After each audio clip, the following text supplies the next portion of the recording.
Have you ever thought about the amount of time you use on your phone? And if you have, what have you done about it?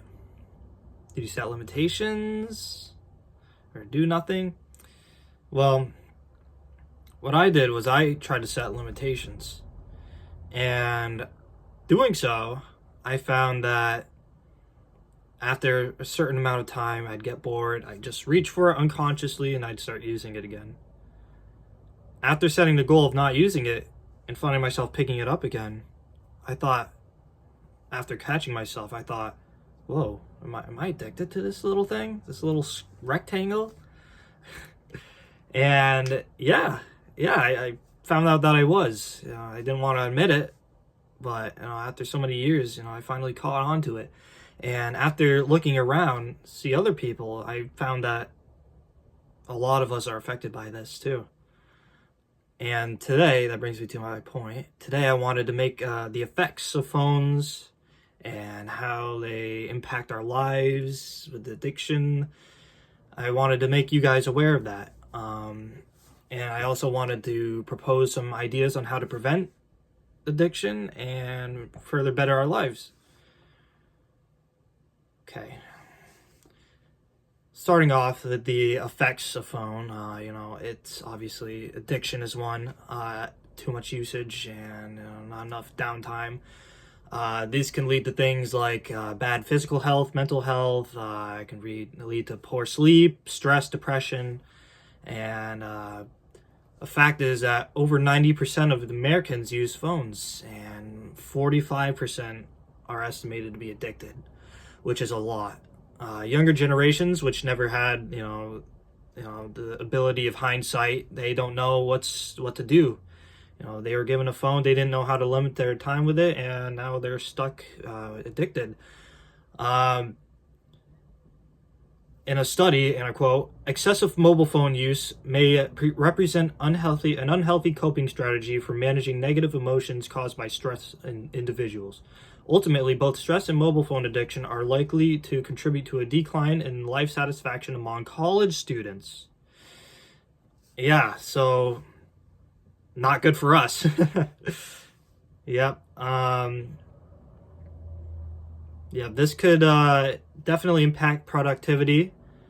But on the other hand, it could also increase productivity because you have those connections with the phones and all those great things. But despite having all this entertainment on the phone and productivity through connecting with others, you got to think of the cons.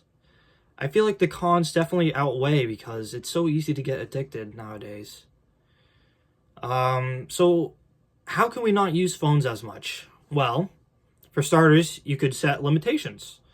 I opt to set 2 hours a day to challenge yourself to see if you can do it. I couldn't do it when I first started, but I am a little better about it now.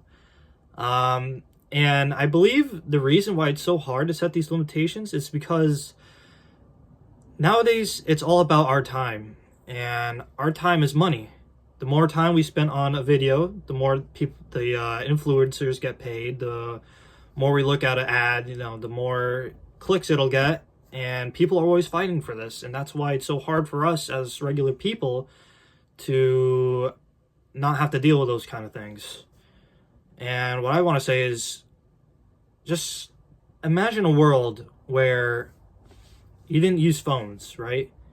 And you, your friends, your families, your loved ones, and you all came together and you didn't have to deal with these phones getting in the way of your interactions. Imagine how freeing that would be, how close you guys would be. And I just want to say, putting your phone down, it really allows you to sit with your thoughts. And nowadays, it's hard to think. We have all these distractions.